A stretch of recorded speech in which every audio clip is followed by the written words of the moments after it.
j'ai voulu essayer à ce qu'on puisse renouveler le regard qu'on porte à ces objets du patrimoine.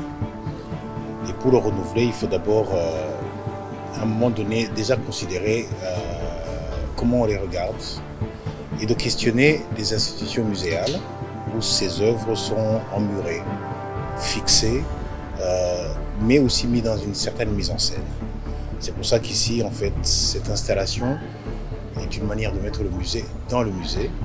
Et on invite le spectateur non pas à regarder le masque, mais à regarder le musée lui-même.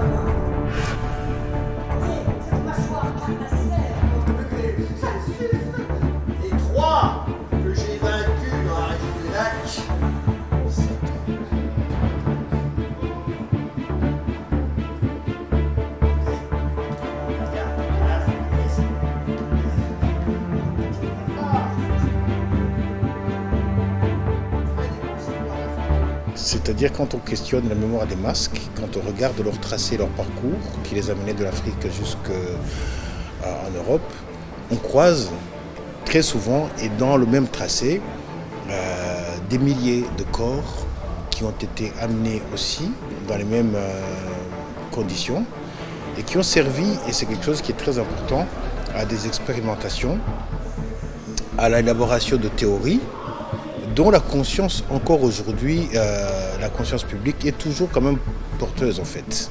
C'est pour ça qu'il faut, en remontant ce fil, en se remettant en l'endroit et dans l'époque où ces théories ont été élaborées, ça nous permet aussi de comprendre aujourd'hui.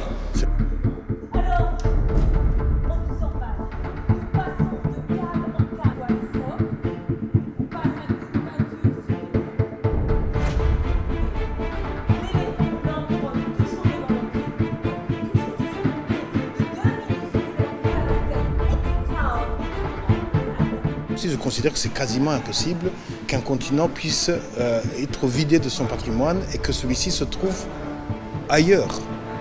Un chercheur africain qui voudrait travailler sur l'histoire de son pays devrait aller vraiment à 1000 lieues sans même être sûr qu'on lui donnera un visa. C'est une situation intenable d'une certaine manière.